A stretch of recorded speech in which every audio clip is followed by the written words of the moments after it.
আল্লাহ রাব্বুল আলামিন পবিত্র কুরআনুল কারীমের মধ্যে বলেছেন সূরাতুল আসরের মধ্যে যে ওয়াল আসরি সময়ের কসম, ইন্নাল ইনসানা লাফি খুসর, নিশ্চয়ই মানুষ অবশ্যই ক্ষতির মধ্যে আছে, পুরো মানব জাতি ক্ষতির মধ্যে আছে। ইল্লাল্লাযীনা আমানু, তবে তারা নয় যারা ঈমান এনেছে, ওয়া আমিলুস সলিহাত, এবং সৎ আমল সম্পাদন করেছে, ওয়াতাওয়াসাউ বিল হক, এবং একে অপরকে সত্যের উপদেশ দিয়েছে, ওয়াতাওয়াসাউ বিস সাবর, এবং পরস্পরকে ধৈর্যের উপদেশ দিয়েছে। আল্লাহ রাব্বুল আলামিন যখন কোনো বিষয়ের কসম করেন, বুঝে নিতে হবে সেই বিষয়টা অত্যন্ত গুরুত্বপূর্ণ। এটা বোঝার জন্য আপনার পিএইচডি করার কোনো দরকার নাই। আল্লাহ পাক নিছক অহেতুক কোনো বিষয়ের কসম কখনই করবেন না। আল কোরআনুল কারীমে আল্লাহ পাক অনেক বিষয়ের কসম করেছেন। ওয়াদ-দুহা, দ্বীপ্রহরের কসম, ওয়াল লাইল, রাতের কসম, ওয়াত-তিন, তিন ফলের কসম, ওয়াজ-জাইতুন, জাইতুনের কসম, ওয়াশ-শামস, সূর্যের কসম, ওয়াল কমার, চাঁদের কসম। এমন অনেক শপথ বা কসম আল্লাহ পাক করেছেন। ঠিক একইভাবে আল্লাহ পাক ওয়াল আসরি বলে সময়ের কসম করেছেন। বুঝে নিতে হবে সময় আমাদের জীবনের সবচেয়ে গুরুত্বপূর্ণ বিষয়। সময়কে যে মূল্যায়ন করতে পারবে না, সময় তাকে মূল্যায়ন করবে না। একটা সময় ছিল যখন শুধু আল্লাহ একাই ছিলেন, আর কেউ ছিল না। হুয়াল আউয়ালু ওয়াল আখির ওয়াজ যাহিরু ওয়াল বাতিন। একটা সময় ছিল যখন আল্লাহ ছাড়া কেউ ছিলেন না, আবার একটা সময় আসবে যখন আল্লাহ ছাড়া কেউ থাকবেন না। তিনি প্রকাশ্য, তিনি গোপন, তিনি প্রথম, তিনি শেষ। মাঝখানে আল্লাহ রাব্বুল আলামিন 6 দিনে সৃষ্টি করেছেন এই মহাবিশ্ব, এবং মহাবিশ্ব সৃষ্টি করার পরে অনন্তকাল, অনেক সময় পর্যন্ত এই মহাবিশ্বে মানুষের কোনো অস্তিত্ব ছিল না। এখন মানুষের কর্মকাণ্ড দেখলে মনে হয় যে মানুষই সব। মানুষ বিশ্ব চালাচ্ছে, অর্থনীতি চালাচ্ছে, রাজনীতি চালাচ্ছে, সমাজনীতি চালাচ্ছে, পরিবার চালাচ্ছে, ধর্ম চালাচ্ছে, মানুষ সব কিছু করছে। মানে এখন ভাবখানা দেখলে মনে হয় যে মানুষ ছাড়া পৃথিবীতে কিছুই নাই, আমরাই সব, আর পৃথিবীটা আমাদেরই। আল্লাহ পাক যদিও বা এই পৃথিবীর সব কিছু আমাদের জন্যই সৃষ্টি করেছেন, কিন্তু এই মহাবিশ্বে একটা সময় ছিল যখন মানুষের কোনো অস্তিত্বই ছিল না। সূরা দাহরের 1 নম্বর আয়াত পড়ে দেখেন, আল্লাহ পাক বলেছেন, হাল আতা আলাল ইনসান হিনুম মিনাদ দাহরি লাম ইয়াকুন শাইআম মাযকুর। মানুষের উপর একটা সময় চলে গেছে যখন মানুষ কোনো আলোচ্য বিষয়ই ছিল না। মানুষ কোনো আলোচ্য বিষয় ছিল না। মহাবিশ্ব তার জায়গায় ছিল, কিন্তু এই মহাবিশ্বে আমরা ছিলাম না। এরপর আল্লাহ রাব্বুল আলামিন মানুষ সৃষ্টি করলেন, করে ফেরেশতাদেরকে বললেন সিজদা করতে। তার আগে আল্লাহ পাক যা করেছেন, আল্লাহ পাক ফেরেশতাদেরকে ডেকে বলেছেন যে আমি পৃথিবীতে খলিফা পাঠাতে চাই। ওয়াইয ক্বালা রাব্বুকা লিল মালায়েকা ইন্নী জাইলুন ফিল আরদি খলিফা, যখন আল্লাহ পাক ফেরেশতাদেরকে বললেন যে নিশ্চয়ই আমি পৃথিবীতে আমার খলিফা পাঠাতে চাই। এই পৃথিবী মানুষের জন্য তখনই হবে যখন আমরা আল্লাহর খলিফার মতো কাজ করব। পৃথিবীতে মানুষের কাজ যদি শয়তানের খলিফার মতো হয়, তাহলে এই পৃথিবী আমার জন্য নয়, এই পৃথিবী আমাকে সময় দিবে না। কথা বোঝা যায়? এই পৃথিবীতে আল্লাহ পাক মানুষকে পাঠানোর আগে ফেরেশতাদেরকে জিজ্ঞাসা করেছিলেন যে আমি পৃথিবীতে খলিফা পাঠাতে চাই। খলিফা কে? খলিফার কাজ কি? খলিফা কি সেই ব্যক্তি যে সারাদিন টিকটক করে? খলিফা কি সেই ব্যক্তি যার নামাজের কোনো খবর নাই? খলিফা কি সেই ব্যক্তি যে রোজাও রাখে না, যাকাতও দেয় না? খলিফা কি সেই যে আল্লাহ বিরোধী আইন করে? খলিফা কি সেই ব্যক্তি যে মুসলিমদেরকে দমন পীড়ন করে, রক্ত ঝরায়? খলিফা কি সে ব্যক্তি যে ব্যক্তি আল্লাহর যাবতীয় আদেশ লঙ্ঘন করে, আর নিষেধগুলোর উপর আমল করে? কে খলিফা? আল্লাহ পাক খলিফার সংজ্ঞা দিয়েছেন সূরা সদের মধ্যে। কোন সূরায়? সদ পড়ে দেখেন, শেষের দিকে পাবেন। আল্লাহ পাক বলছেন, ইয়া দাউদ, হে দাউদ আলাইহিস সালাম, ইন্না জাআলনাকা খলিফাতান ফিল আরদ, হে দাউদ, আমি তোমাকে পৃথিবীতে আমার খলিফা করে পাঠিয়েছি। ওই যে আদম আলাইহিস সালামকে আল্লাহ পাক খলিফা করে পাঠিয়েছেন, দাউদ আলাইহিস সালামকেও আল্লাহ পাক বলেছেন, আমি তোমাকে পৃথিবীতে খলিফা করেছি। তোমার কাজ হচ্ছে ফাহকুম বাইনান নাসি বিল হক, তোমার কাজ হচ্ছে পৃথিবীতে তুমি মানুষের মাঝে আল্লাহর বিধান দিয়ে বিচার ফয়সালা করবে, সত্যের মানদণ্ডে ন্যায় বিচার করবে। ওয়ালা তাত্তাবিউল হাওয়া, নিজের প্রবৃত্তির অনুসরণ করবে না। যদি তুমি প্রবৃত্তির অনুসরণ করো, এটা তোমাকে আল্লাহর সরল পথ থেকে বিচ্যুত করে দিবে। আর যারা আল্লাহর সরল পথ থেকে বিচ্যুত হয়, তাদের জন্য অপেক্ষা করছে যন্ত্রণাদায়ক শাস্তি, বিমা নাসু ইয়াউমাল হিসাব, এই কারণে যে তারা হিসাবের দিনটা ভুলে গেছে। খলিফার ফাংশন কি বুঝতে পারলেন?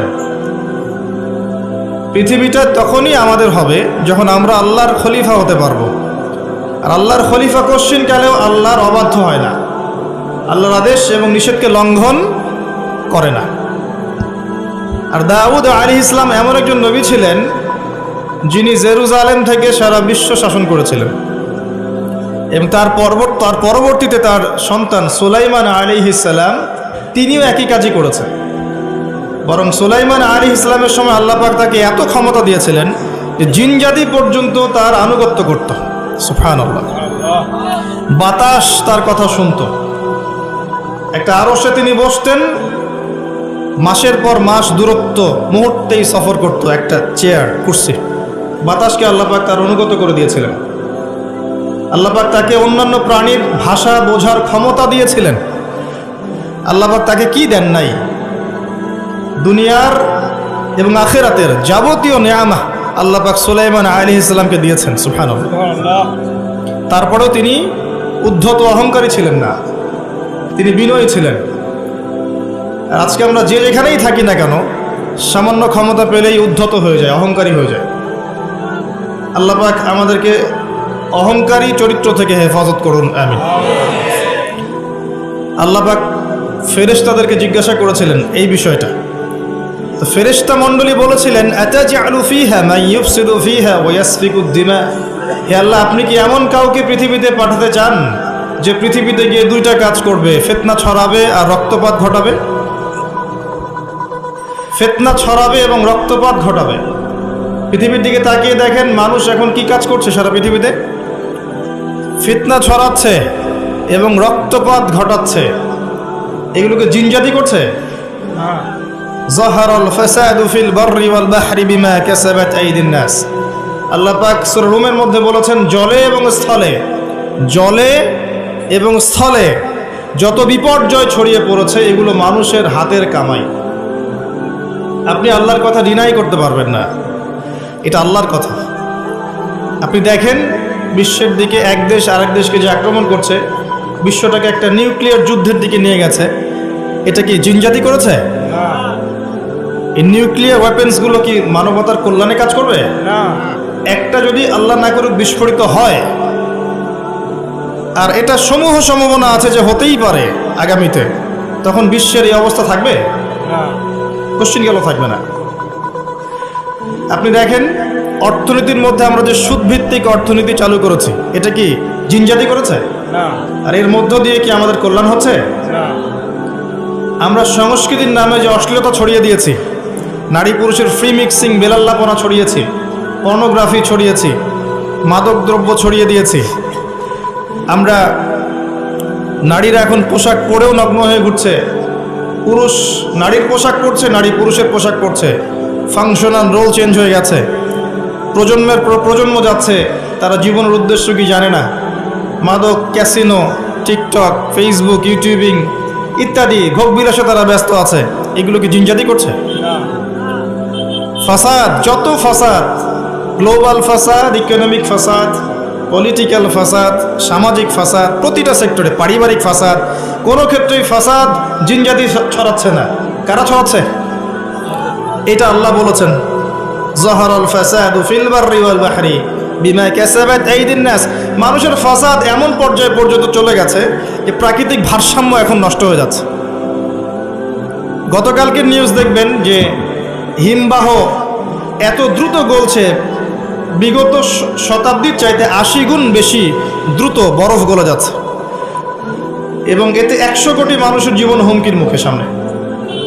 এর কারণ হচ্ছে বাতাসে, পরিবেশে কার্বন ডাইঅক্সাইড, কার্বন মনোক্সাইড গ্যাসটা বেশি, এবং মিলস অ্যান্ড ফ্যাক্টরিজ, ইন্ডাস্ট্রিজ, এগুলোর মধ্য দিয়ে আমরা পরিবেশের ভারসাম্য নষ্ট করে ফেলেছি। কে করেছে? জিনজাতি। প্রত্যেকটা সেক্টর, জলবায়ু দেখেন, ভৌগোলিক পরিবর্তনগুলো দেখেন, বনভূমি উজাড় করা দেখেন, এই যে জমিনের উপর জুলুম দেখেন, আকাশ নিয়ে এখন যুদ্ধ হচ্ছে, অমুক গ্রহ আমার, এ বলছে না অমুক গ্রহ আমার, মহাকাশ বাহিনী পর্যন্ত গঠন করছে, যত ফাসাদ দেখবেন সব মানুষ করছে। এই কথাটাই ফেরেশতারা বলেছিলেন, আতাজআলু ফীহা মা ইউফসিদু ফীহা ওয়া ইয়াসফিকু দিমা। আল্লাহ, আপনি কি এমন কাউকে পৃথিবীতে পাঠাতে চান যারা পৃথিবীতে গিয়ে রক্তপাত ঘটাবে আর ফাসাদ সৃষ্টি করবে? আল্লাহ পাক সেই কথাই বলেছেন সূরা রুমের মধ্যে, জলে স্থলে যত বিপর্যয়, এগুলো মানুষের হাতের কামাই। অস্বীকার করার কোনো বুদ্ধি নাই, এগুলো আমাদের হাতের কামাই। ব্যক্তিগত পর্যায়ে ওয়াল আসরি, সময়ের কসম, কেউ যদি সময়কে মূল্যায়ন না করে সে নিজে তার নফসের উপর জুলুম করবে, ফাসাদ সৃষ্টি করবে না?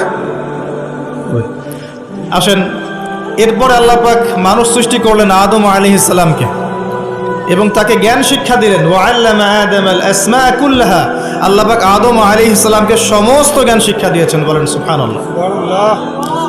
সমস্ত নামকে শিক্ষা দিয়েছেন। জ্ঞান কি বুদ্ধি থেকে আসে না অভিজ্ঞতা থেকে আসে? ফিলোসফিক্যাল থটস আছে এরকম, জ্ঞান আসে বুদ্ধি থেকে, কেউ বলে জ্ঞান আসে অভিজ্ঞতা থেকে, কেউ বলে জ্ঞান হচ্ছে সমন্বয় মতবাদ, কিছু বুদ্ধি কিছু অভিজ্ঞতা। কিন্তু আল্লাহ কোরআনে বলছেন জ্ঞান আসে কার পক্ষ থেকে? আল্লাহর তরফ থেকে। সূরা কাহফ 29 নম্বর আয়াত পড়ে দেখেন, ওয়া কুলিল হাক্কু মির রাব্বিকুম, হক তোমার রবের পক্ষ থেকে নাজিল হয়। হকটা কি? যখন তাওরাত নাজিল হয়েছিল, তাওরাত ছিল কি? হক। যখন জাবুর নাজিল হয়েছে, জাবুর কি ছিল? যখন ইনজিল নাজিল হয়েছে, ইনজিল কি ছিল? যখন কোরআন নাজিল হয়েছে এবং সুন্নাহ এসেছে, কিয়ামত পর্যন্ত হক কি থাকবে? অন্য কোনো হকের মানদণ্ড থাকবে না। যদি কোনো বিষয়ে কোরআন এবং সুন্নাহর সাথে মেলে, এটা মানতে কোনো আপত্তি আছে না। আর যদি কোনো বিষয়ে কোরআন সুন্নাহর সাথে না মেলে, ছাড়তে কোনো আপত্তি আছে না। যদি ছাড়ি তাহলে কি আমি সন্ত্রাসী হয়ে যাব না? আর যদি মানি তাহলে কি আমি মৌলবাদী হয়ে যাব না? কোরআন এবং সুন্নাহর সাথে যা মেলে, এটা যদি আমি মেনে নেই, এটা কি আমার অপরাধ না? কোরআন এবং সুন্নাহ কি আল্লাহর পক্ষ থেকে আসেনি? এবং সে আল্লাহ কি মহাবিশ্বের পরিচালক নন? তো যদি আল্লাহর দাসত্ব করি আমি কি অন্যায় কিছু করছি? হ্যাঁ, এই দাসত্ব কেমন হবে? শৈথিল্যতা প্রদর্শন করা যাবে না, চরমপন্থা প্রদর্শন করা যাবে না। আপনি মধ্যমপন্থী থাকবেন। ওয়া কাযালিকা জাআলনাকুম উম্মাতান ওয়াসাতা, আল্লাহ পাক বলেছেন এভাবেই আমি তোমাদেরকে মধ্যমপন্থী উম্মাহ করেছি, যাতে করে তোমরা সাক্ষী হতে পারো। আমরা আশপাশে অনেক নয়েজ শুনতে পাচ্ছি, কথাবার্তা। আমরা রিকোয়েস্ট করব, যারা নেহায়েত এখানে বক্তাকে দেখতে এসেছেন বা ভিডিও করতে এসেছেন বা ছবি তুলতে এসেছেন, আল্লাহর রাস্তায় বাসায় চলে যান। বাসায় গিয়ে আরামে শীতের রাতে লেপের তলে শুয়ে থাকেন, ফেসবুক ইউটিউবে লেকচার দেখেন। এখানে আপনাদের কোনো প্রয়োজন নাই। আর যারা এখানে এসেছেন দিনের জ্ঞান শিখতে, জানতে, সরাসরি ইলম অর্জন করতে, তাদের জন্যে স্বাগতম, আহলান ওয়া সাহলান। আপনাদের জন্য আমি বসে আছি, আপনারাও আমার জন্য বসে থাকেন। যদি কারো কোনো প্রয়োজন থাকে আপনি নীরবে চলে যাবেন, অন্য কাউকে ডিস্টার্ব করবেন না। আর আমি যে টপিকে কথা বলছিলাম, এটা বলতে গিয়ে একটা জায়গায় এসেছি যে মহাবিশ্বে এমন একটা সময় ছিল যখন মানুষের অস্তিত্ব ছিল না। এটা বোঝাতে গিয়ে আপনাকে বললাম যে আদম আলাইহিস সালামকে আল্লাহ পাক সমস্ত নাম শিক্ষা দিয়েছিলেন। এরপর কি করেছেন? তার সঙ্গিনী সৃষ্টি করেছেন। কোথা থেকে? তার বুকের পাঁজরের হাড় থেকে। এই হাদিসটা এখনো বুঝতে পারি না। আমি অনেস্টলি বলছি, আসলেই বুঝি না যে নারীদেরকে সৃষ্টি করা হয়েছে, স্ত্রীদেরকে সৃষ্টি করা হয়েছে বাঁকা হাড় থেকে। তাদেরকে জোর করে সোজা করতে যেও না, তাহলে ভেঙে যাবে, আর ওই অবস্থায় ছেড়ে দিলে তারা বাঁকাই থেকে যাবে। উত্তম নসিহতের মধ্য দিয়ে তাদের সাথে চলতে হবে। ওয়াল্লাহি এর চেয়ে কঠিন কোনো হাদিস আমার জীবনে আমি পড়িনি এবং জানিও নি, বুঝিও নি। মানে রাসূলুল্লাহ সাল্লাল্লাহু আলাইহি ওয়াসাল্লাম যে বলে গেছেন, নারীদের চেয়ে বড় কোনো ফিতনা আমি রেখে গেলাম না আমার উম্মতের পুরুষদের জন্যে, এর চেয়ে বড় হাদিস এবং ফিতনাময় হাদিস আমি আখিরুজ জামানে দেখি না। আপনি একটু গভীরভাবে দেখলে দেখবেন প্রতিটা সেক্টরে ফিতনার মূল কেন্দ্রবিন্দুতে পরিণত হয়েছে এক শ্রেণীর নারী, যারা আল্লাহর বিধান অনুযায়ী চলতে নারাজ। এবং যখন তাদেরকে পেট্রোনাইজ করা হয়, তখন আস্তে আস্তে আস্তে আস্তে সমাজে অশ্লীলতা, বেহায়াপনা, নগ্নতা, ফ্রি মিক্সিং এমনভাবে ছড়িয়ে পড়ে যে অনেক ক্ষেত্রে মুত্তাকি মানুষ তাদের ঈমান ধরে রাখতে পারে না।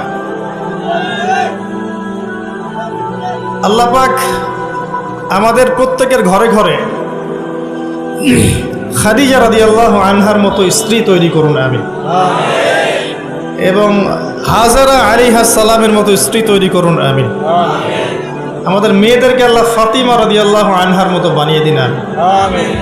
আয়েশা রাদিয়াল্লাহু আনহার মতো বোন তৈরি করুন আমিন। আমি যে দোয়াটা করলাম, এই দোয়াটা এত গুরুত্বপূর্ণ, যেটার ফলশ্রুতিতে একটা সমাজের শৃঙ্খলা, ব্যালেন্স টিকে থাকে। কে খাদিজা রাদিয়াল্লাহু আনহা? রাসূলুল্লাহ সাল্লাল্লাহু আলাইহি ওয়াসাল্লামের সাথে যখন কেউ ছিল না, তখন একজন নারী, তার স্ত্রী তার সাথে ছিল, তার নাম খাদিজা রাদিয়াল্লাহু আনহা। সারা জীবন তিনি তার পাশে ছিলেন। এবং ওই যে গারে হেরায় যখন নবী সাল্লাল্লাহু আলাইহি ওয়াসাল্লাম আল্লাহকে ডাকতেন, গারে হেরা যারা দেখে এসেছেন, হজ করেছেন, একবার ওমরা করেছেন বা গিয়েছেন ওখানে, তারা জানেন যে এটা কত উঁচু। যুবক হয়েও আমরা সেখানে চড়তে হিমশিম খেয়ে যাব। খাদিজা রাদিয়াল্লাহু আনহা সেখানে খাবার পৌঁছে দিতেন, পানি পৌঁছে দিতেন। তার সম্পত্তি, তার সম্মান, তার মর্যাদা, তার ব্যাংক ব্যালেন্স, প্রতিপত্তি সব কিছু তিনি মুহাম্মদ সাল্লাল্লাহু আলাইহি ওয়াসাল্লাম এবং তার দ্বীনের জন্য উৎসর্গ করে দিয়েছেন। খুব কম মানুষকে জিবরাইল আলাইহিস সালাম সালাম জানিয়েছেন, তার মধ্যে একজন হচ্ছেন খাদিজা রাদিয়াল্লাহু আনহা। নবী করিম সাল্লাল্লাহু আলাইহি ওয়াসাল্লামকে তিনি বলছেন, ইয়া রাসূলুল্লাহ, ওই যে খাদিজা আসছেন, তিনি যখন আসবেন তখন তাকে আমার পক্ষ থেকে সালাম জানাবেন এবং তাকে বলবেন, আল্লাহ আপনার জন্য জান্নাতে এমন একটা ঘর নির্মাণ করেছেন যে ঘরের মধ্যে কোনো কোলাহল নাই, কোনো চিল্লাচিল্লি হইচই কিচ্ছু নাই, সুকুন এবং শান্তি। তো কোথায় সেই যুগ, যে যুগে প্রত্যেক ঘরে ঘরে খাদিজা রাদিয়াল্লাহু আনহা থাকতেন? কে হাজেরা আলাইহিস সালাম? ইব্রাহিম আলাইহিস সালাম তার দুই স্ত্রী সারাহ এবং হাজরা। হাজরা আলাইহিস সালাম এবং ইসমাঈল আলাইহিস সালামকে তিনি রেখে যাচ্ছেন আল্লাহর আদেশে জনমানব শূন্য একটা জায়গায়, এবং তাদের সাথে আছে কিছু খাবার এবং কিছু পানি। রেখে তিনি চলে যাচ্ছেন সেখান থেকে। আর হাজরা আলাইহিস সালাম বলছেন যে, ইয়া ইব্রাহিম আইনা তাযহাব, ইব্রাহিম আপনি কোথায় যাচ্ছেন? ইব্রাহিম আপনি কোথায় যাচ্ছেন? ইব্রাহিম আলাইহিস সালাম নিশ্চুপ, কোনো কথা বলতে পারছেন না, কষ্টে বুকটা ছিঁড়ে যাচ্ছে। ছোট্ট একটা বাচ্চা এবং স্ত্রীকে রেখে যাচ্ছেন জনমানব শূন্য জায়গায়। তখন হাজরা আলাইহিস সালাম বলছেন, আপনি কি আমাদেরকে আল্লাহর আদেশে ছেড়ে যাচ্ছেন ইব্রাহিম? আপনি কি আমাদেরকে আল্লাহর আদেশে এখানে ছেড়ে যাচ্ছেন ইব্রাহিম? ইব্রাহিম আলাইহিস সালাম খালি মাথা নাড়ছেন, না, হ্যাঁ, আল্লাহর আদেশে ছেড়ে যাচ্ছে। তখন হাজরা আলাইহিস সালাম বলছেন, তাহলে আল্লাহ আমাদেরকে কখনো অপদস্থ করবেন না ইনশাআল্লাহ। এই সেই নারী যার কাছে খাবার নেই, পানি নাই, সামান্য কয়েকটা খেজুর, ছোট্ট একটা বাচ্চা, পানির যন্ত্রণায় বাচ্চা কাতরাচ্ছে, তিনি দৌড়াচ্ছেন সাফা থেকে মারওয়া, মারওয়া থেকে সাফা, যদি একটু পানি পান। আল্লাহর কাছে এই দৌড়ানোটা এত ভালো লেগেছে, আল্লাহ পাক কিয়ামত পর্যন্ত এটা রেখে দিয়েছেন। সুবহানাল্লাহ। আপনি হজ করতে যাবেন, এই কাজটা না করলে আপনার হজ হবে? এটা কার স্মৃতি? এটা সেই হাজরা আলাইহিস সালামের স্মৃতি। এই যে তাওয়াক্কুলকারিণী নারী, আল্লাহর প্রতি ভরসাকারিণী, সবরকারিণী নারী, তার গর্ভ থেকে এমন সন্তান এসেছে যেই সন্তানকে বাবা বলছে, ইয়া বোনাই, হে আমার সন্তান, ইন্নী আরা ফিল মানামি আন্নী আযবাহুক, আমি স্বপ্নে দেখেছি আমি তোমাকে জবাই করছি, ফানজুর মাযা তারা, তোমার কি রায় আমাকে বলো। তখন ওই বাচ্চা বলছে, যার বয়স মেবি 10 বা 12 বা 15 হাইয়েস্ট, যে বয়সের আমাদের প্রজন্মের বাচ্চা কাচ্চারা কিশোর অপরাধ করে আর টিকটক চালায় আর স্মোক করে আর ড্রাগস নেয় আর মেয়ের পিছনে টাঙ্কি মারে, এই বয়সের বাচ্চা ইসমাইল আলাইহিস সালাম বলছেন, ইয়া আবাতি, হে আমার বাবা, ইফআল মা তুমার, হে আমার বাবা, আপনি তাই করেন যা আপনাকে আদেশ করা হয়েছে। কি আদেশ করা হয়েছে? জবাই করতে। আপনি তাই করেন যা আপনাকে আদেশ করা হয়েছে। সাতাজিদুনি ইনশাআল্লাহু মিনাস সাবিরিন, ইনশাআল্লাহ বাবা আপনি আমাকে সবরকারী পাবেন। এই জেনারেশনের একটা ছেলেকে দেখাতে পারবেন যে এরকম করে কথা বলতে পারবে? একটা ছেলে? এরা তো জানেই না জীবনের উদ্দেশ্য কি, জীবনটা কি সেটাই জানে। What is life, the definition of life, the definition of success জানে না। ওই ছোটোবেলায় একটা বইয়ের বোঝা কাঁধে চাপিয়ে দেওয়া হয়েছে, ব্যাগের মধ্যে 10টা বই, এটা নিয়ে গিয়েছে প্রথমে প্লে, তারপর নার্সারি, তারপর 1 2 3 4 5 6 7 8 9 10 পড়েছে। পরীক্ষা A+ পেতে হবে, গোল্ডেন পাওয়ার জন্য যা ইচ্ছা তাই করেছে। তারপরে আপনার HSC করেছে, অনার্স মাস্টার্স করেছে, মাশাআল্লাহ। এখনও জানে না ওযুর ফরজ কয়টা, এখনও জানে না যে কোরআন কি জিনিস, কোরআনের মধ্যে আল্লাহ কি বলেছেন, হাদিস, প্রফেটিক লাইফস্টাইল কি, হাদিস কি, নবী সাল্লাল্লাহু আলাইহি ওয়াসাল্লামের জীবনী আবার কি জিনিস, তার স্ত্রীদের নাম, কত সালে বদরের যুদ্ধ, কত সালে উহুদ, কিভাবে তিনি দিন প্রতিষ্ঠা করেছেন, সাহাবায়ে কেরামের জীবনী, ইসলামিক খেলাফত, ইসলামের ইতিহাস, টোটালি ইন ইগনোরেন্স, পুরো অজ্ঞতার মধ্যে আছে তারা এগুলো থেকে। এরপরেও তাদের পিতামাতার অ্যাটিটিউড দেখলে মনে হয় যে এগুলো সোনার ছেলে, সব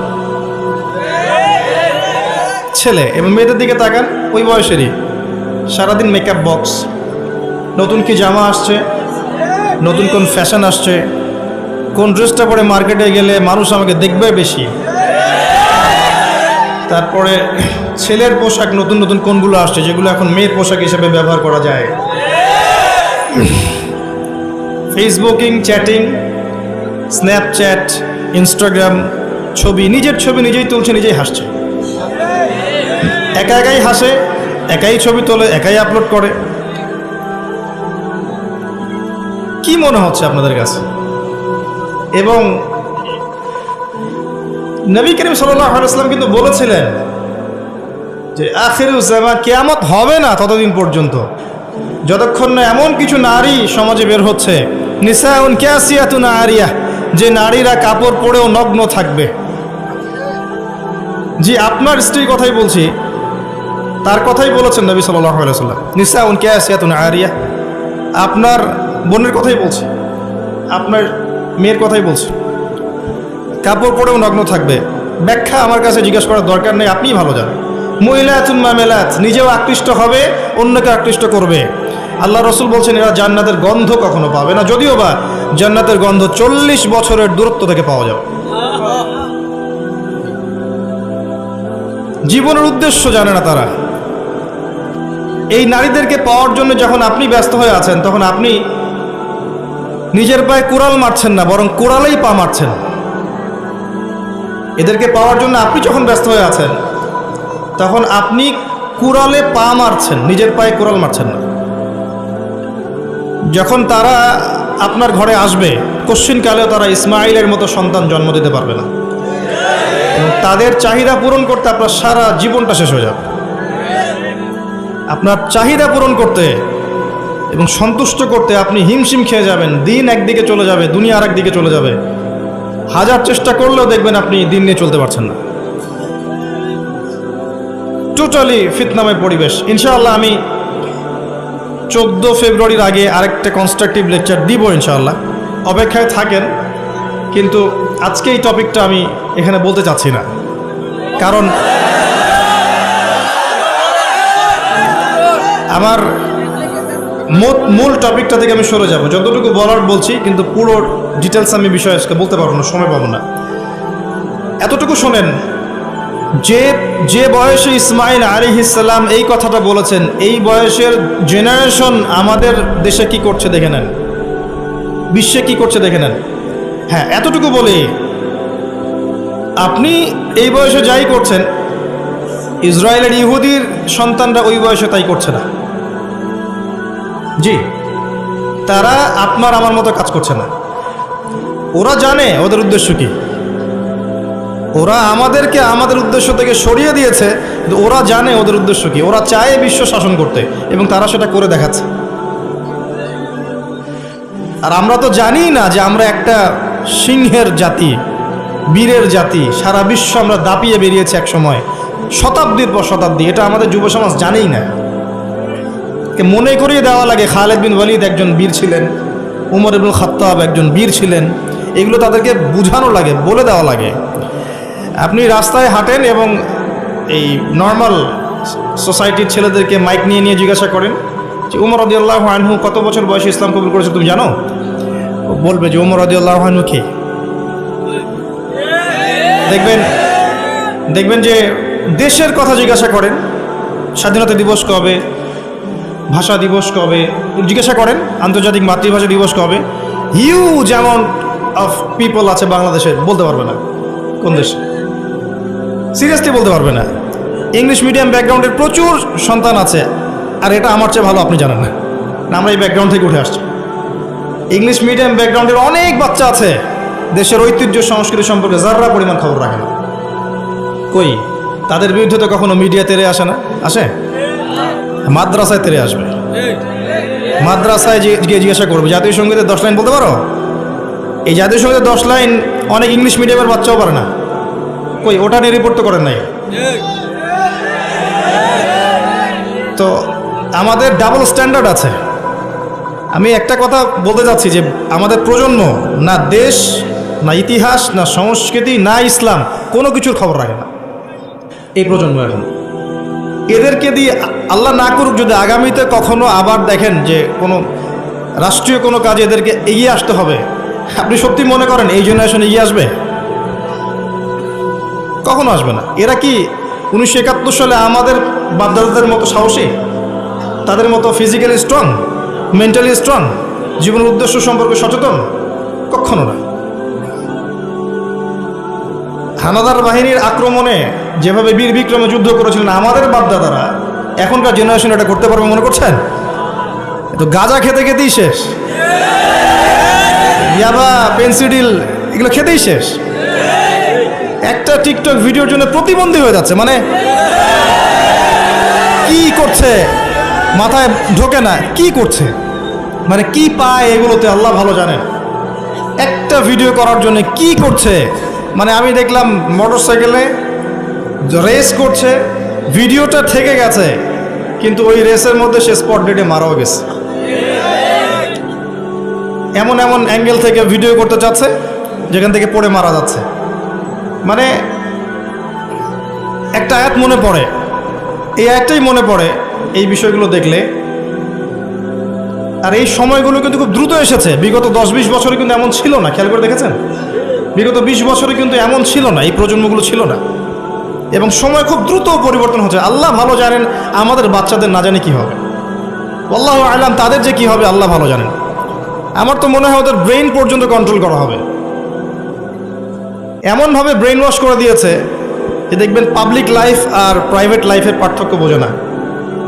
একটা জিনিস প্রাইভেট, ওটাকে পাবলিক করে ফেলবে, নিজেই করে দিবে, মানুষ করবে না। নিজে কি করছে না করছে প্রত্যেকটা মুহূর্ত তাকে মানুষকে জানাতে হবে। এই যে আমি এখন বাথরুমে গেলাম, এই যে আমি এখন বের হলাম, আমি এখন ওযু করছি, আমি এখন এটা করছি। একটা অসুস্থ জেনারেশন, একটা মানসিক বুদ্ধিভিত্তিক প্রতিবন্ধী একটা জেনারেশন তৈরি হয়েছে, আমাদের অগোচরেই হয়েছে। আর আমরা এদেরকে লাই দিয়েছি ছোট আছে, এরা নাক চিপলে দুধ বের হয়, ছোট আছে বলে বলে। অথচ ইসমাইলের দিকে তাকান, তিনি তার বাবাকে বলছেন ইয়া আবাতি ফাআল মা তু'মার, হে আমার বাবা, আপনি তাই করেন যা আল্লাহ আপনাকে আদেশ করেছেন। সাতাজিদুনি ইনশাআল্লাহু মিনাস সাবিরিন, ইনশাআল্লাহ আপনি আমাকে ধৈর্যশীল পাবেন। আর এই সন্তান জন্ম দিয়েছেন ওই হাজরা আলাইহিস সালাম। না আছে পরিবারে ইব্রাহিমের মতো কর্তা, না আছে পরিবারে হাজরা আলাইহিস সালামের মতো মা, আর না আছে ইসমাইলের মতো সন্তান। এই জেনারেশনকে দিয়ে আপনি কিভাবে চলবেন?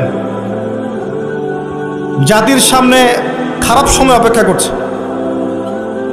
একটাই উপায় আছে, অনলি একটা রাস্তা খোলা আছে। কিছু মানুষ মিশন নিয়ে নিয়েছে যে এই জেনারেশনগুলোকে ধ্বংস করে ফেলার। একটাই অপশন আছে, এদেরকে আল্লাহর দিকে নিয়ে আসতে হবে, আদারওয়াইজ এদেরকে বাঁচানোর কোনো বুদ্ধি নাই। ছোট ছোট বাচ্চা দেখবেন, 14-15 বছরের বাচ্চা ধর্ষণ করছে, কেস খাচ্ছে, চাইল্ড অ্যাবিউজ করছে।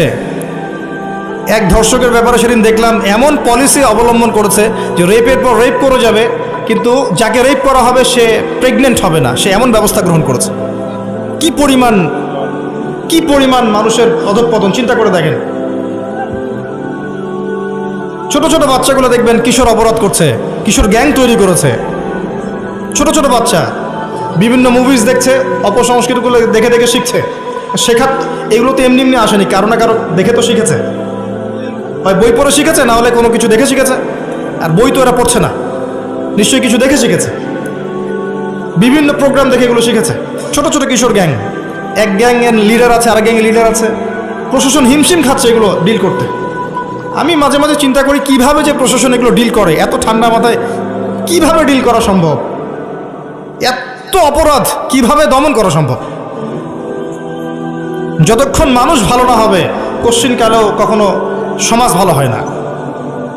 আর মানুষ যতক্ষণ বদলাচ্ছে না, আপনি উপরের লেভেলের কখনো পরিবর্তন আশা করতে পারেন না। আমাদেরকে নিয়েই সব কিছু, মানুষই সব, আমাদেরকে নিয়েই সব কিছু। আমরা ভালো না হলে কোশ্চিনকালে উপরের লেভেলে মানুষ ভালো হবে না। তারা আকাশ থেকে টপকায়নি, আমাদের মধ্য থেকে উঠেছে। এই জেনারেশনকে তাকান, খুবই হৃদয় বিদারকভাবে কথাগুলো বলছে। এর ছেলেদের অবস্থা এমন।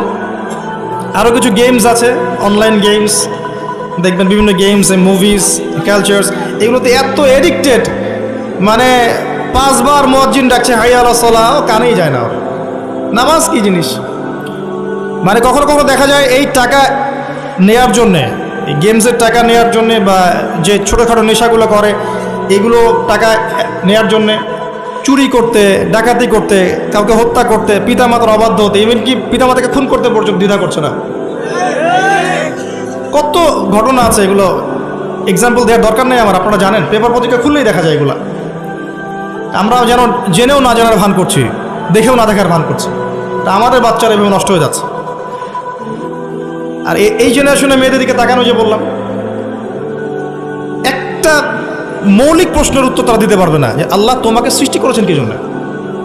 তুমি যে পৃথিবীতে আসছো, তুমি যে নাচো, তুমি যে বিউটি কন্টেস্টে যাও, তুমি যে অশ্লীল পোশাক পরে হাঁটো, তুমি যে এমন পোশাক পরো যে পোশাক পরে তোমার গায়ের সব কিছু দেখা যায়, তুমি যে এভাবেই নগ্ন হয়ে রাস্তাঘাটে শপিং মলে ঘুরছো, তুমি যে একটা পরিবারের স্ত্রী, তোমার যে পরিবারের উপর কিছু দায়িত্ব আছে, এই সম্পর্কে তোমার কোনো ভ্রুক্ষেপ নাই, স্বামী থাকা সত্ত্বেও যে তুমি পরকীয়া করছো, তোমার সন্তানকে যে প্রতিপালন করছো না, এমনকি সন্তান নিতেও তার আগ্রহী না, মানে এত প্রবলেমস। তোমাকে সৃষ্টি করেছেন কি জন্য আল্লাহ পাক পৃথিবীতে? আর তোমরা যদি এই জমিন না থাকতা, এই দুনিয়ার কোনো পরিবর্তন হতো কিনা? এই প্রজাতিগুলো, এই প্রাণীগুলো, এই গবাদি পশুগুলো যদি পৃথিবীতে না থাকতো, তাহলে কি পৃথিবীর ভারসাম্য নষ্ট হয়ে যেত? পৃথিবী কি ধ্বংস হয়ে যেত? আল্লাহ পাক সৃষ্টি করেছেন কেন, এই উত্তরটুকু জিজ্ঞাসা করেন। নিজেও নিজেকে জিজ্ঞাসা করেন, আপনার ছোট ভাইকে জিজ্ঞাসা করেন, এই ইয়াং জেনারেশনকে জিজ্ঞাসা করেন, এবং মেয়েদেরকে জিজ্ঞাসা করেন যে আল্লাহ তোমাকে সৃষ্টি করেছেন কেন, বলো তো? এই পৃথিবীতে তুমি আছো কি জন্যে? মানে আপনারা, আমরা যে পৃথিবীতে আছি, আমরা সবাই, আমরা না থাকলে পৃথিবীর কি ক্ষতি হবে সেটা আমাকে বলেন। একসময় কি আমরা ছিলাম? তখন পৃথিবীর কোনো ক্ষতি হয়েছে? না। একসময় যে আমরা থাকবো না, তখন কি পৃথিবী থেমে থাকবে? না। মাঝখানের এই সময়টা আমরা কি জন্য আসছি পৃথিবীতে? এই মৌলিক একটা প্রশ্নের উত্তর, এর উত্তর খুঁজে পায় সে আল্লাহর কাছে চলে আসবেন ইনশাআল্লাহ। এর উত্তরটা কি জানেন? ওয়ামা খালাকতুল জিন্না ওয়াল ইনসা ইল্লা লিয়াবুদুন। আল্লাহ আবেগ মাখা কণ্ঠে বলছেন যে আমি মানুষ এবং জিন জাতিকে শুধুমাত্র আমার ইবাদত করার জন্যই সৃষ্টি করেছি।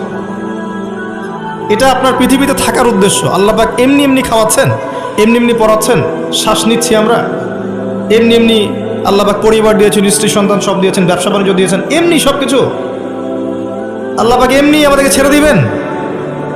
সূরা কিয়ামত শেষের দিকে আছে, মানুষ কি ভেবেছে তাকে এমনি ছেড়ে দেওয়া হবে?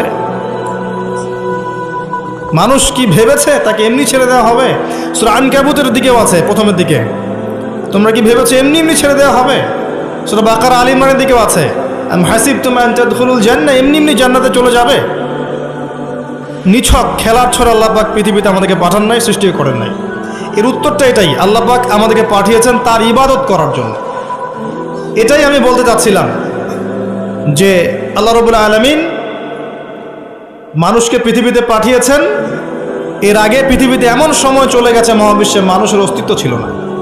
আল্লাহ পাক নাম শিখিয়েছেন, আল্লাহ পাক তার সঙ্গিনী সৃষ্টি করেছেন, এরপর জান্নাতে রেখেছেন এবং ফেরেশতাদেরকে দিয়ে সেজদা পর্যন্ত করিয়েছেন। আমাদেরকে আল্লাহ পাক সেজদা করিয়েছেন ফেরেশতাদেরকে দিয়ে। সুবহানাল্লাহ। এই জেনারেশন এবং আমরা যারা চলছি, যারা নামাজ পড়ি না, যারা রোজা রাখি না, যাকাত দেই না, আল্লাহর হুকুম আহকাম মানি না, মিথ্যা বলি, সুদ খাই, জেনা করি, মদ খাই, চুরি করি, দুর্নীতি করি, প্রতারণা করি, ঠকবাজি করি, আমাদেরকে আল্লাহ পাক সেজদা করিয়েছেন ফেরেশতাদেরকে দিয়ে। সাউন্ডস ক্রেজি না? এটা আসলে উদ্ভট মনে হচ্ছে না কথাটা? কোন মানুষরা এটার যোগ্য? এই মানুষরা কি সেই এটার যোগ্য? আল্লাহ পাক জান্নাতে রেখে পরীক্ষা করেছেন, এরপর দুনিয়াতে যখন পাঠিয়েছেন তখন দুই দলকে পার্থক্য করে দিয়েছেন। একটা হচ্ছে আল্লাহ পাক বলেছেন যে কুল নাহবিতু মিনহা জামিআ, তোমরা পৃথিবীতে নেমে যাও, ফাইম্মা ইয়াতিয়ান্নাকুম মিন্নী হুদান, তোমাদের কাছে আমার পক্ষ থেকে হেদায়েত আসবে, আল্লাহর কিতাব আসবে, নবী রাসূল আসবেন, হেদায়েত আসবে। ফামান তাবিআ হুদায়া ফালা খাউফুন আলাইহিম ওয়ালা হুম ইয়াহজানুন, যারা আমার হেদায়েত মেনে চলবে তাদের কোনো ভয় নাই, কোনো দুশ্চিন্তা নাই, যে জান্নাত থেকে এসেছেন ওই জান্নাতে ফিরে যাবেন ইনশাআল্লাহ। এটা এক শ্রেণীর মানুষ। আর এক শ্রেণী ওয়াল্লাযীনা কাফারু ওয়া কাযযাবু বিআয়াতিনা, আর যারা কুফরি করবে এবং আমার আয়াতকে মিথ্যা প্রতিপন্ন করবে, উলাইকা আসহাবুন নার, এরা হচ্ছে জাহান্নামের অধিবাসী, হুম ফিহা খালিদুন, তারা সেখানে চিরস্থায়ী হবে। কি জিনিস এটা? নবী সাল্লাল্লাহু আলাইহি ওয়াসাল্লাম দেখে এসেছেন। তার গর্জন, যখন সে গর্জন করবে, গর্জন করতে থাকবে, এই চিৎকারে, ওর চিৎকারে মানুষ বেহুশ হয়ে যাবে, খালি চিৎকার করবে, হাল মিন মাজিদ, সে বলতে থাকবে আরো কি আছে, হাল মিন মাজিদ, আরো কি আছে, চিৎকার করতে থাকবে। নবীজি দেখে আসছেন, রক্তের নদীতে ফেলে মানুষের মাথা ফাটিয়ে দেওয়া হচ্ছে। কে তারা? সুদখোর। নবী দেখে আসছেন, পেটের ভিতরে আগুনের দলা গিলছে। কে? এতিমের মাল ভক্ষণকারী। দেখছেন সামনে আছে ভালো গোশত, আর আরেকদিকে আছে নোংরা পচা গোশত খাচ্ছে। কে? জিনাকারী, ব্যভিচারী। কত শাস্তি দেখে আসছেন। একজন ফেরেশতাকে দেখে এসেছেন, তার নাম মালিক। জাহান্নাম সৃষ্টির পর থেকে কখনো হাসেন নাই, জাহান্নামের শাস্তি দেখেই তার হাসি বন্ধ হয়ে গেছে।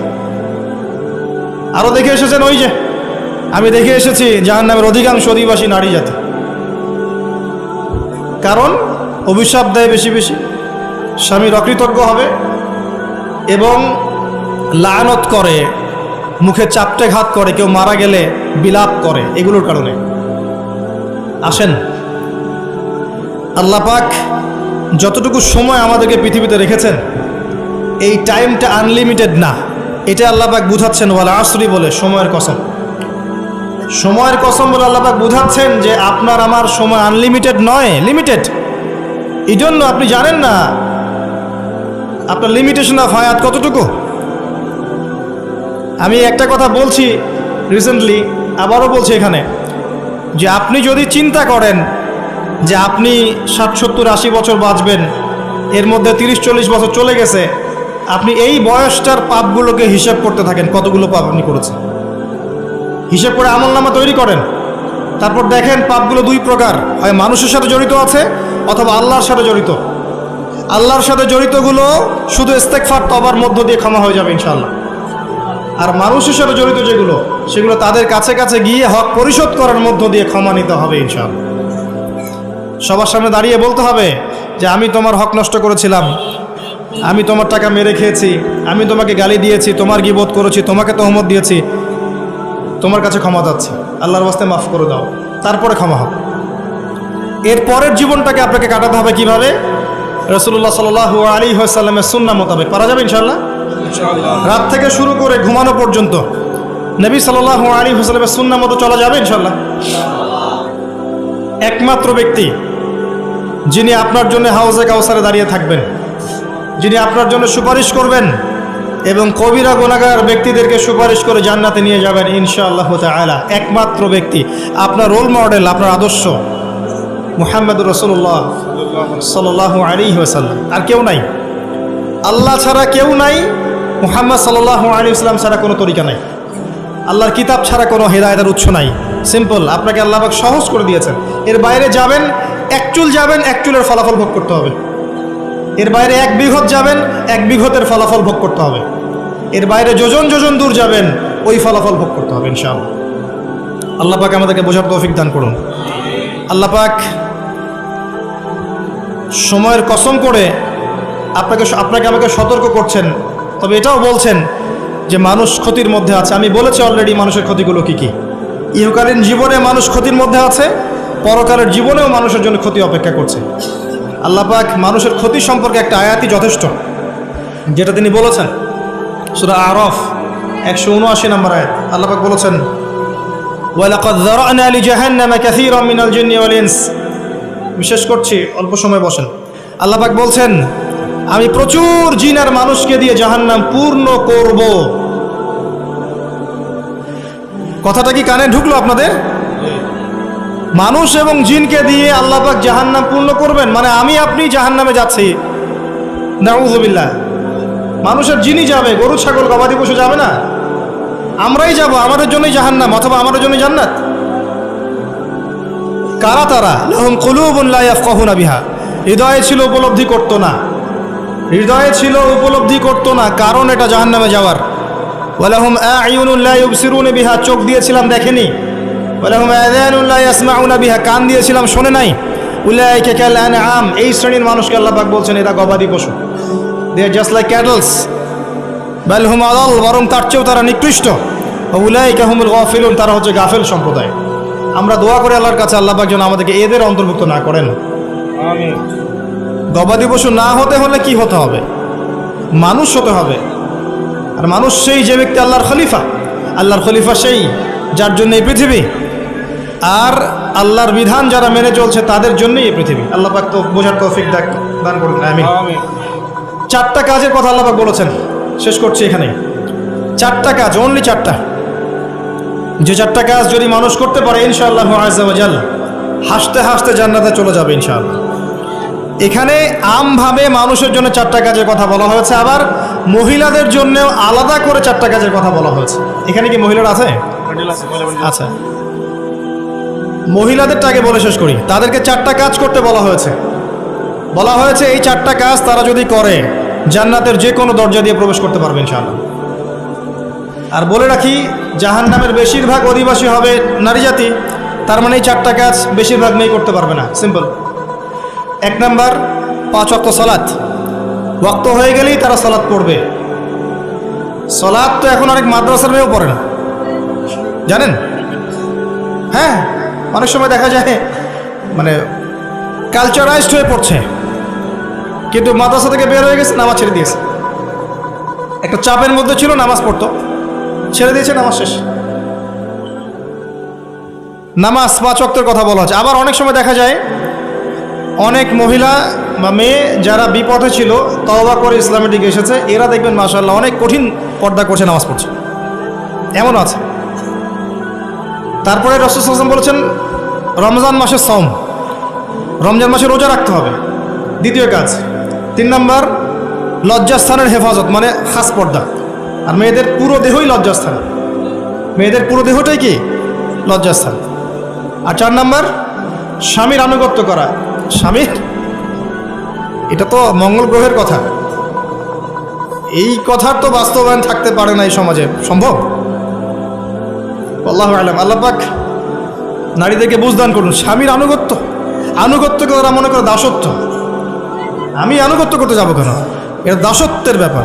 আমি কখনো দাসত্ব করতে রাজি নই, বরং আমরা সমান।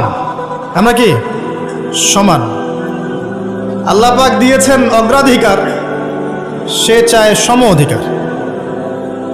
আল্লাহ দিয়েছেন অগ্রাধিকার, মানে পুরুষের চেয়ে নারীর অধিকারটা আল্লাহ বেশি দিয়েছেন কোরআন এবং হাদিসে। আর ওকে শিখিয়ে দেওয়া হয়েছে যে তুমি সমান অধিকারের আন্দোলন করো, তাই করছে।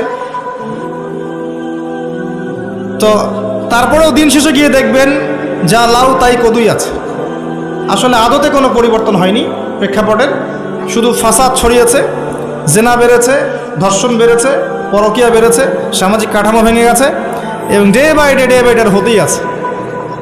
রাত এখন আর রাত নাই, রাত দিন হয়ে গেছে। আবার দিনও এখন দিন নাই, দিন আবার রাতের পোশাক করছে। আর রাত যখন রাত থাকে না, দিন যখন দিন থাকে না, তখন দিন কি করে? দিন আর রাতের কাছে গিয়ে সুখ পায় না, দিন দিনের কাছে যায়। এই জন্য সমকামিতা বাড়ছে। কথা বোঝা যায়?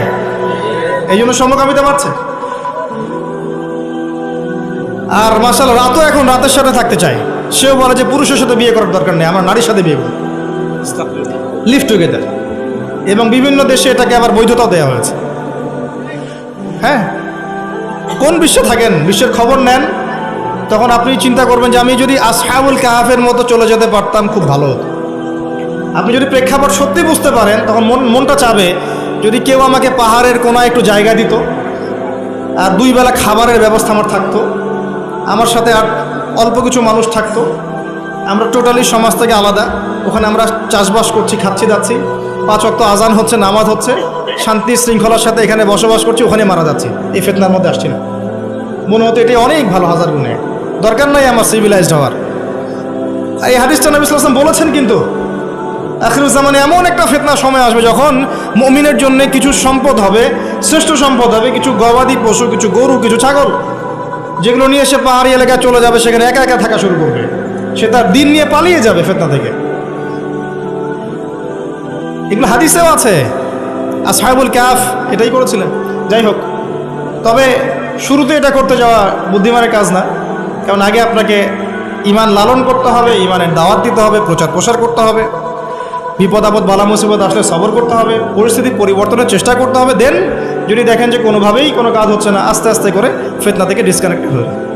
আমর ইবনে আস রাদিয়াল্লাহু আনহু বলছেন, ইয়া রাসূলুল্লাহ, ফিতনার সময় কিভাবে চলবো? নবী সাল্লাল্লাহু আলাইহি ওয়াসাল্লাম বলছেন, কম কথা বলবা, কথা একদম কম বলবা। তারপর কি করবো ইয়া রাসূলুল্লাহ? ঘরে থাকবা, প্রয়োজনে বেরিয়ে হবে না বাইরে। ঘরে থাকবা, দরজা লাগিয়ে দিয়ে, বিনা প্রয়োজনে বেরিয়ে হবে না বাইরে। আর কি ইয়া রাসূলুল্লাহ? বেশি বেশি তোমার গুনাহের জন্য কান্নাকাটি করবে, ইনশাআল্লাহ তুমি সফল হয়ে যাও।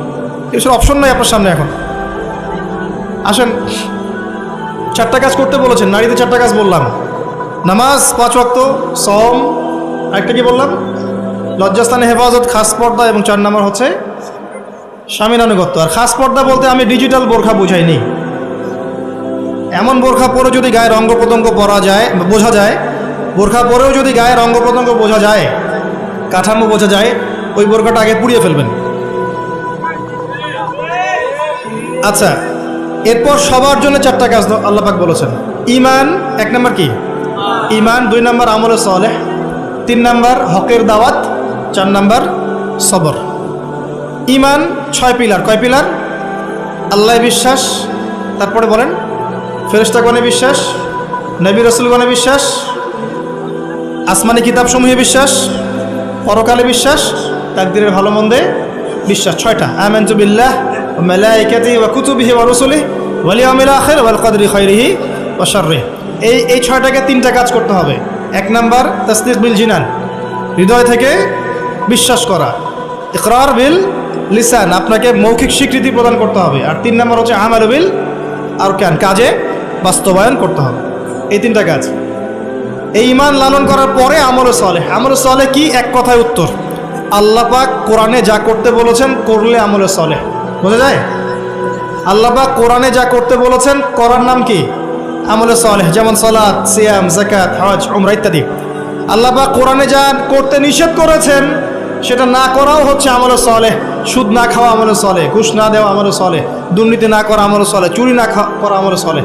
যা করতে বলেন নাই সেটা না করাও কি আমলে সলেহ। একইভাবে হাদিসের মধ্যে রাসূল সাল্লাল্লাহু আলাইহি ওয়াসাল্লাম যা করতে বলেছেন তার করার নাম কি আমলে সলেহ। যা করতে বলেন নাই সেটা ছেড়ে দেওয়ার নাম আমলে সলেহ। এরপরে হকের দাওয়াত। ঈমান আমলের সাথে আপনি হকের দাওয়াত প্রদান করবেন, আগে নিজে, তারপর পরিবার, আপনার সাধ্য অনুযায়ী সমাজ। আপনাকে আল্লাহ পাক যত ক্ষমতা দেবেন সেভাবে আপনার দায়িত্ব বাড়বে ইনশাআল্লাহ। আর এই দাওয়াত দিতে গিয়েও দেখবেন চারটা ক্ষেত্র থেকে বাধাও আসবে। এক নম্বর বাধা আসবে পরিবার থেকে, এবং সবচেয়ে বেশি ফাসাদ সৃষ্টি করবে পরিবারই। হ্যাঁ, ওই যে নূহ আলাইহিস সালামের উদাহরণ দেখেন, লূত আলাইহিস সালামের উদাহরণ দেখেন, নবী সাল্লাল্লাহু আলাইহি ওয়াসাল্লামের চাচাদেরকে দেখেন, নিজেদের লোকরাই প্রথমে শত্রুতা করবে, তারপরে আপনার বাধা দিবে সমাজের নেতা, তারপরে ধর্মনেতা, তারপরে রাষ্ট্রনেতা, নমরুদরা পরে আসবে। আর হকের দাওয়াতটা কি? আল্লাহর বিধান, ওয়াকুলিল হাক্কু মির রাব্বিকুম, হক সেটাই যেটা তোমার রবের পক্ষ থেকে নাজিল হয়। নিজের মন করা কোনো মতবাদ হক নয়। উদউ ইলা সাবিলি রাব্বিকা বিল হিকমা, তোমার রবের পথের দিকে মানুষকে ডাকো হিকমতের সাথে, প্রজ্ঞার সাথে, ওয়াল মাউইযাতিল হাসানা, উত্তম উপদেশের সাথে। এখানে শৈথিল্যতা প্রদর্শন করা যাবে না, চরমপন্থা প্রদর্শন করা যাবে না, একটা শান্তির শৃঙ্খলা স্থিতিশীল রাষ্ট্রের মধ্যে অরাজকতা সৃষ্টি করা যাবে না। মধ্যম পন্থায় সবাইকে নিয়ে দাওয়াতি কাজ করতে হবে। দাওয়াতি কাজ করার সময় সাম্প্রদায়িক হওয়া যাবে না। নিজের কমিউনিটি আমার দিনী ভাই, বাইরের মানুষ দিনী ভাই না, এমন নয়। সবাই আমরা একটা বডির অন্তর্ভুক্ত এবং সবাই আমরা মুসলিম, এটাই আমাদের মৌলিক পরিচয়। আল্লাহ পাক বোঝার তৌফিক দান করুন, আমিন। এবং সবর, যখন হকের দাওয়াত দিতে মাঠে নামবেন তখন সবরের প্রশ্ন উঠবে। যদি দাওয়াত দিয়ে আপনার উপরে কোনো বিপদ আপদ বালা মুসিবত না আসে, তাহলে বুঝে নেবেন যে সেটা এমন দাওয়াত যেটা হচ্ছে প্রোটেস্ট্যান্ট ভার্সন অফ ইসলাম। মানে যে ইসলাম ফলো করলে ইসলামের ওই যে দুশ্মনদের কোনো সমস্যা নেই, সেই ইসলাম ফলো করছেন আপনি।